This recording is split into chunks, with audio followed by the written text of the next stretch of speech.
Devezhioù glaharus gant Laurence Lavran. Bedin berenket an manganin zuron, lavardin talan, peus ket cheñchet plas deo? Koz petra zo ganit, a respond hep zevel eben divar ar gazeten. Ne c'hellez ket re peur din pat 5 minut? Hu an adir ar vaouez yaouank. A rabat pouez a varnon. Ne vez ket dimor en mat goude zevez larbour, ne fot ket goulenn chikour digantan vi kaout ar paperioù mi liget ze.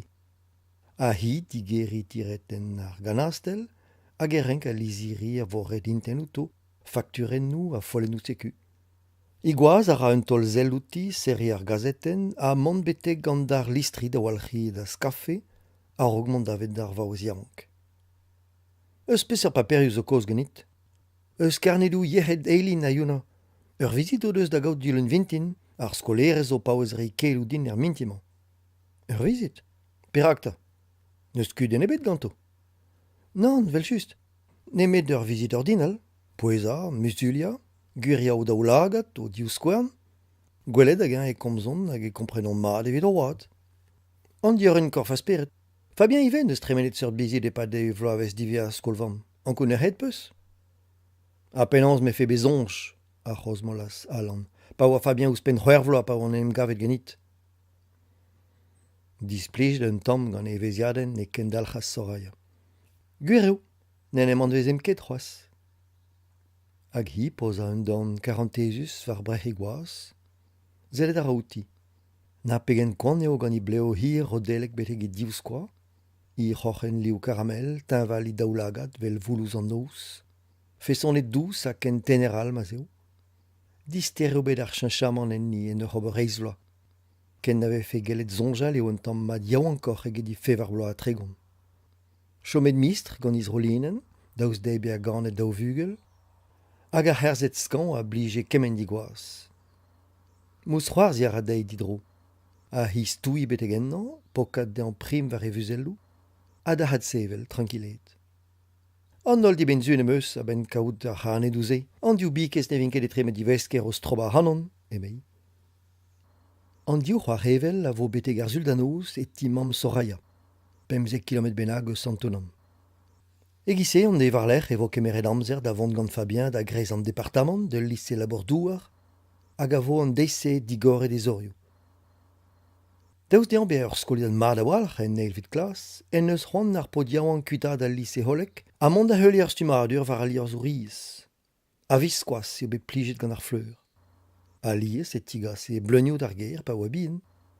An distera pourmenadenn war a mez a oa an digarez dean da zevel goulennoù hag eveziadennoù. A bret eo bet golet mogerioù e gambr gant fotoioù plan a gwe, a leuniet an estagerennoù gant leorioù a louzaouegou. Gouzout mat ar a Soraya e kavalant kasaus froudennoù ar pod evit traoù hag a zeblant dean be a ken dister. Koz traoù mehet a c'hozmol pa vel e lezvab stouet war e blantadegou. Gwell ar vefe gantan evel ma ve kont gant bugale gamalad e larbour, gwell ad anezho o c'hoari meldroad pe rugby, pe o vant ermez da vecheta en nous. Met Fabien ne ket ur c'henard gise. Karout a ra ar bleunioù, evam, hag e c'hoarezet bihan. A baoe mez in ganet e ve war ozro, skoazelet neus evam evit peptra. Cheñch an trezou, luskel aneo ur youpad, pa en em laken da yudal e krez an nous, pe c'hoaz an duri predou fin ebet deo. Gwalc'het neus bet aneo pa vez en er gibel, lennet neus bet istorioù deo, kanet kanaouennoù, a desket aneo tresa. Fir kenan eo gant e c'hoarezet o c'hoc'hen skler. Ean deud liou baramel croc'hen evam a gwer e zaoulagad evel redad. Hemman, war l'er pevar bloa e breiz a zo distroet da vro Elzas. Bremañ, Fabien ne eus ar ger nemet ar gwener da nous hag e pad ar vakansou. Lojar al lycée a normalamant e chom o c'hoaz daou vloa pedrienno. Pius o koz ma neus divizet lojar el lycée, nous er ket ken drevat. Bloaz so e oa, a rog d'ar podiaouan gant en neilvit klas. Kerbional eo bet plantet ar zonj gant Alan, kuit d'ar rankoutman da gerhane an bemde, pe gant Soraya hag a veze skuiz e fin an devezhioù gant diou vihan pe war bloaz. Nemet Fabien Hunan vefe bet taget gant ar c'hoant pellat diouz ar familzi ma oa distaret e blas enni. Chom a ra da loja e lycée ba oe an distro skol, Ne veze gant e dud nemet d'an dibenn ouzizun a bevej de an distrei e vez laouen kenan a revien. Kerken a gerue gerd ar gwener, lonket ganto o mern, en em blant d'an diouvian tost ar porastel vid ged al obreur kareta. Chomara un auto a zao dirag an ti. Clio gwer Anna o an mesegez nie. Ida o vab zo er mem eskol gant Fabien, logidi eveltan. Pe o c'hoarvez da Anna be a in tanvez var lene, lahet igwaz en ur gwalzarvoud var anent, e o beret dei kavout diskoulmou vid en em denna gant i hiplij amzer kan diouriz var i hont. Force penons, i deus zonj distreid a vro arvern a c'hent ar gwella. Bep gwener, goude i bizet divea, e kas Anna an trifod d'ar ger. Alan, de dro, a gas aneo da lunjentin. Neo keleun a houskba e pad ar zizun, ar e yaouank per liesa gav gwell or seuel mitin abred da gemer ar boutin, a don en dro d'ar ger da gousket. Ar zuldanouk se zo.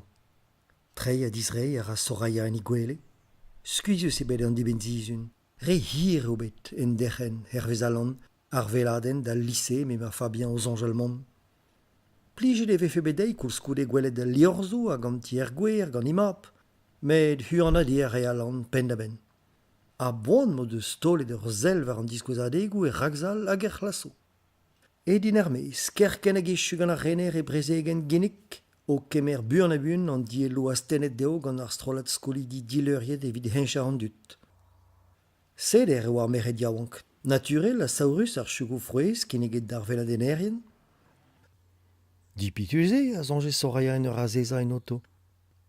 Plijet e vefe bet ar gevelezet zellet ouz ar yer, ouz al lapinet en o haouet, tar lipad ur chug frouez, hag an alal ouz o frondus el liors ouz a ouriez. Poent braz eo din tremen ma o tre blenia.